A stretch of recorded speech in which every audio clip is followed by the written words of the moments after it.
l'OTAN veut faire de la guerre froide une guerre chaude.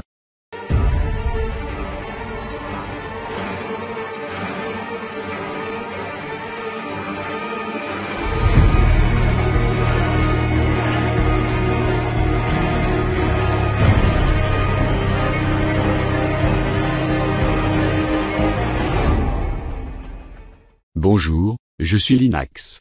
Aujourd'hui, on se retrouve pour continuer notre série d'épisodes sur l'histoire de l'URSS, et de la Russie en général.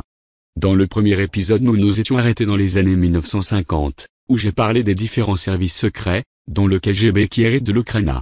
Dans cet épisode nous allons parler de la guerre froide et de son but, d'un point de vue mondialiste. Ensuite nous verrons les différents événements qui ont conduit l'URSS à s'effondrer et à devenir l'actuelle Fédération de Russie. Commençons. Tout d'abord, plaçons-nous dans le contexte.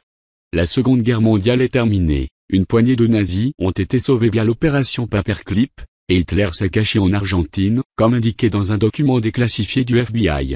La finalité de cette guerre a été une victoire pour le camp américano-sioniste, car elle a conduit à la création de l'État juif d'Israël. Ce qui marqua le début de la guerre froide fut peut-être le plan Marshall. Le plan Marshall était un programme américain d'aide aux pays européens. Son nom prend son origine dans le nom du secrétaire d'État, qui en est à sa source. C'est le général George Marshall, qui le 5 juin 1947, lors d'un discours à l'université d'Harvard, exposa sa volonté d'aider à rétablir l'Europe. Au Congrès, l'aile républicaine qui prône une politique isolationniste a critiqué ce plan, qui décida des dépenses massives à l'étranger, mais cette opposition cessa lorsqu'il y a eu le coup de Prague, en février 1948. Le coup de Prague est le nom donné à la prise de contrôle de la Tchécoslovaquie par le Parti communiste tchécoslovaque avec le soutien de l'URSS. Le plan Marshall a été accepté par les pays de l'Europe occidentale, mais refusé par l'URSS et les pays sous son influence, tels que la Pologne, et les pays slaves. C'est donc de ce plan qu'a commencé les tensions entre le bloc Ouest et le bloc Est. On a assisté par exemple à la séparation de l'Allemagne en 3 États et non 2, c'est une précision pas forcément nécessaire. Il y a eu la RFA, République fédérale allemande, résultat de ce qu'on a appelé la trizone, qui étaient les 3 zones d'occupation, française, anglaise et américaine. Ensuite il y a eu la RDA, République démocratique allemande, qui elle était sous influence de l'URSS, créée à partir de la zone d'occupation communiste par l'armée rouge. Et le 3e État allemand, qui a néanmoins été rattaché à la RFA en 1957, LSA, État indépendant et souverain sous protectorat français. Mais la séparation entre l'URSS et les USA n'était pas qu'économique. Il y avait aussi un enjeu militaire et politique. Le bloc Ouest appartenait à l'OTAN, organisme appartenant à l'ONU, qui a d'ailleurs été financé par John Davison Rockefeller Jr. lui-même avec une somme de 8,5 millions de dollars. Ce qui fait de l'ONU un organisme qui est partiellement sous contrôle de la faction Rockefeller de la cabale. Quant au bloc Est, c'est le pacte de Varsovie qui unifiait les pays communistes sous la bannière de l'URSS. Ce pacte fut signé le 14 mai 1955 par Nikita Khrouchtchev et qui unifia 8 pays, l'URSS, l'Albanie, la Bulgarie, la Roumanie, la Hongrie, la Pologne, la Tchécoslovaquie et la RDA. Maintenant que nous savons que les puissances mondiales ont été divisées en 2 camps, il est intéressant maintenant de rappeler que ce sont les Rothschild qui ont créé l'URSS. Nous devons maintenant comprendre comment se fait-il que les banquiers américains qui ont financé la construction de l'URSS se retrouve à financer la destruction de l'URSS. Et pour cela nous allons suivre le parcours du bolchevique Joseph Staline. Comme nous l'avons vu dans le précédent épisode, Staline a été très utile pour les bolcheviks, en étant agent double dans l'Ukraine. Seulement lorsque Staline prit le pouvoir à la mort de Lénine, en 1927, il a commencé à ne plus obéir aux directives des banquiers internationaux et à agir comme bon lui semble.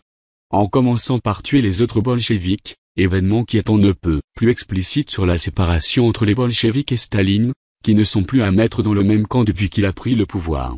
Après la mort de Lénine, Staline a empêché la publication du testament de Lénine. Dans le post-scriptum, on a encore une preuve que Staline ne devait pas arriver au pouvoir, en tout cas selon les Rothschild. Staline est trop brutal, et ce défaut parfaitement tolérable dans notre milieu et dans les relations entre nous, communistes, ne l'est pas dans les fonctions de secrétaire général. Je propose donc aux camarades d'étudier un moyen pour démettre Staline de ce poste et pour nommer à sa place une autre personne qui n'aurait en toute chose sur le camarade Staline qu'un seul avantage, celui d'être plus tolérant, plus loyal, plus poli et plus attentif envers les camarades, d'humeur moins capricieuse, etc. En 1925, Staline évince Trotsky du gouvernement. C'est en août 1936 que Staline se débarrassera de ses rivaux principaux, pour la plupart bolcheviques avec les procès de Moscou, où il les envoya au goulag. L'URSS s'est durcie et le communiste est devenu une idéologie plus staliniste que marxiste. Quant à l'armée rouge, initialement créée pour être sous contrôle des banquiers internationaux, fut sous contrôle de Staline lui-même. Le plan de la judéo-maçonnerie avait donc échoué, et il fallait que l'URSS soit détruite, pour repartir sur des bases saines. Cela a donc été le motif occulte de la guerre froide. C'est à la mort de Staline, en 1953, que Nikita Khrouchtchev, un partisan de Staline, prend le pouvoir. Durant cette partie, l'URSS s'est radoucie et Khrouchtchev dénonce à Staline et entame la déstalinisation, en commençant par les goulags. Il y eut ensuite Gorbatchev qui prit la direction de l'URSS en 1985. Il est issu de parents kolkhozes donc anti-staliniens. L'URSS qui perdait de plus en plus d'influence, commença à s'effondrer en 1991, à la suite de la déclaration d'indépendance des différents États soviétiques.